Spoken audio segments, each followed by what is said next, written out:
అందరికీ నమస్కారం. 1 week back మనం బోధన్ రూరల్లో ఆల్రెడీ ఒక ప్రెస్ మీట్ పెట్టుకున్నాం. Crime number 148/2025. దాంట్లో 4 అరెస్ట్ చేశాం. ఆ కేసులో యొక్క పురోగతి గురించి దీంట్లో మాట్లాడాలని వాళ్ళ ప్రెస్ మీట్ పిలవడం జరిగింది. ఆ కేసు పురోగతిలో మేము చేసిన ఎంక్వైరీలో తెలిసింది ఏంటంటే, ఈ అమర్ సింగ్ అనే అతను సతారా అతను సూర్యప్రభ ఫార్మా కెమికల్ అనే ఒక కంపెనీ రన్ చేస్తూ ఉన్నాడు. బాబురావు బసవరాజ్ కడారే అలియాస్ ప్రసాద్ కడారే అనే అతను బయో స్టిమ్యులెంట్ కంపెనీని రన్ చేస్తున్నాడు. లక్ష్మణ్ గౌడ్ ఇక్కడ అయితే మన సాలూరా ఇతను వాళ్ళ దగ్గర అల్పదూలం కొంటా ఉన్నాడు. విశ్వనాథ్ అనే అతను ఈ రాశి ట్రేడర్స్ ఫార్మా కంపెనీ రన్ చేస్తూ అతని యొక్క పని ఏంటంటే ఇట్లాంటి ఫార్మా ప్రోడక్ట్స్ అమ్మడం కొనడానికి పర్మిషన్ తీసుకున్నాడు. ఇంతకుముందు మాట్లాడుకున్నట్టు ఆ రోజు డిస్కస్ చేసుకున్నట్టు వీళ్ళందరూ కలిసి ఈ పర్మిషన్ ఉన్న ప్రికర్సర్ కెమికల్స్తో ఇల్లీగల్గా అల్పదూలం చేయడం స్టార్ట్ చేశారు.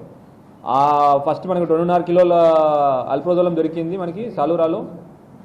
దాని గురించి మన ఇన్స్పెక్టర్ మన ఏసీపీ బోధన్ శ్రీనివాస్ గారి ఆధ్వర్యంలో వాళ్ళ ఇన్స్పెక్టర్ బోధన్ రూరల్ విజయ్ గారు, తర్వాత ఎస్ఐలు Machinder Vamshi Edapalli SI and Bodhan rural SI, తర్వాత మన పీసీలు విశాల్ మన హెడ్ కానిస్టేబుల్ కిషన్, పీసీలు విశాల్, స్వస్తిక్, మహాదేవ్, జగదీష్, తర్వాత ఉమెన్ పీసీ ఈ శ్రీమ్రాన్, వీళ్ళందరూ కలిసి ఎక్కడైతే మ్యానుఫ్యాక్చరింగ్ ఉందో వాళ్ళు జ్యుడిషియల్ కస్టడీ తీసుకుని మ్యానుఫ్యాక్చరింగ్ ప్లాంట్కి వెళ్ళడం జరిగింది.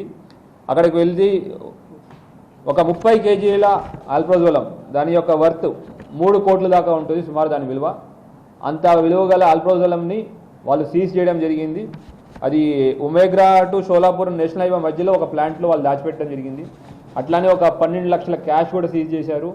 తర్వాత ఏదైతే ఫ్యాక్టరీ ఉందో సూర్యప్రభ ఫార్మ్ కంపెనీ ఏదైతే ఉందో ఆ కంపెనీ యొక్క వర్త్ 4 కోట్లు, కానీ అల్ప్రోజోలం వాడుతున్నారు, మ్యానుఫ్యాక్చర్ చేస్తున్నారు అనే విషయం ద్వారా ఆ ఫ్యాక్టరీని కూడా సీజ్ చేయడం జరిగింది.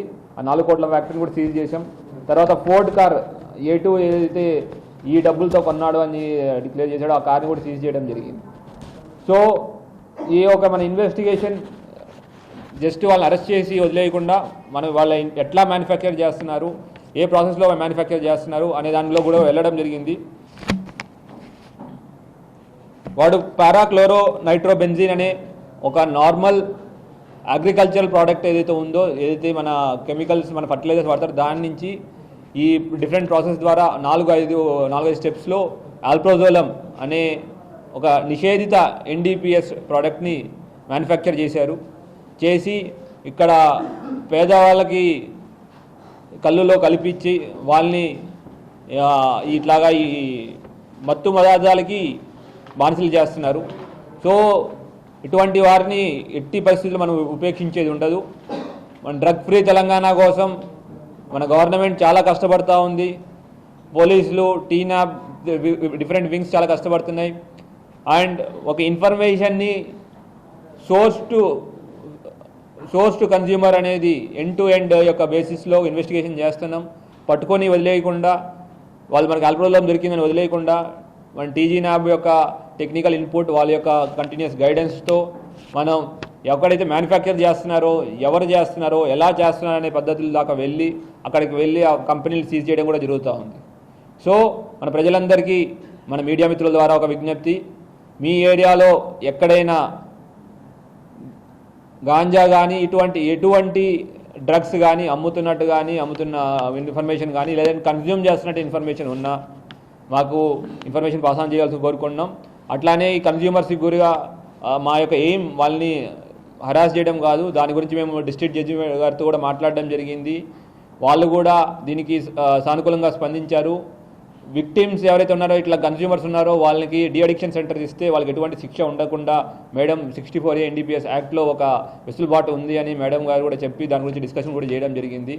సో మీ ద్వారా మా యొక్క విజ్ఞప్తి, ఎటువంటి డ్రగ్ అబ్యూజర్స్ ఉన్న ఒకవేళ డ్రగ్స్ బానిసలైన ఎవరైనా ఉంటే మాకు ఇన్ఫర్మేషన్ ఇవ్వాల్సి కోరుకుంటున్నాం. వాళ్ళని మార్చి మళ్ళీ మెయిన్ స్ట్రీమ్ సొసైటీలో తీసుకురావడానికి మాకు ప్రయత్నం చేస్తాం. అట్లానే ఎవరైతే ఇటువంటి డ్రగ్ సప్లయర్స్ ఉన్నారో లేదంటే ఇట్లా మ్యానుఫ్యాక్చరర్స్ ఉన్నారో వాళ్ళ యొక్క ప్రాపర్టీస్ కానీ ఇల్లీగల్గా చేసిన ప్రాపర్టీస్ అన్నీ మేము 68 ఒక ఫైనాన్షియల్ ఇన్వెస్టిగేషన్ ద్వారా ముందే ఫ్రీజ్ చేస్తామని చెప్పాము. దానిలో భాగంగానే వాళ్ళ 3 కోట్ల వర్త్ ఆఫ్ ఫ్యాక్టరీని సీజ్ చేసాం. తర్వాత ఇతరత్ర ప్రాపర్టీస్ ఏమన్నా సంపాదించున్నా కూడా వాటిని కూడా సీజ్ చేయడం జరుగుతుంది. సో డ్రగ్ ఫ్రీ తెలంగాణ కోసం మేము చేస్తున్న కృషిలో అందరూ ముందుకు రావాల్సిన కోరుకుంటున్నాం.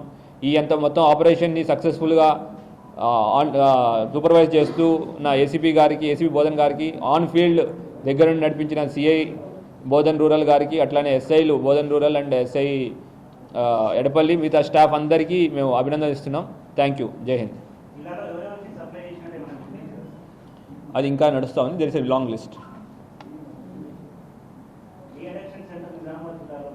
ఒక డీ అడిక్షన్ సెంటర్ ఉంది, ఒక doctor private de addiction centre నడుపుతున్నాడు.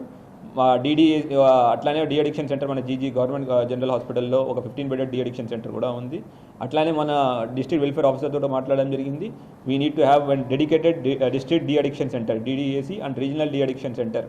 దాని గురించి కూడా ఇక్కడి నుంచి మనం రాయడం జరిగింది. దట్ ఈస్ నషాముక్త భారత్ స్కీమ్ కింద గవర్నమెంట్ ఆఫ్ ఇండియా నుంచి మనకి ఫండ్స్ రావాలి.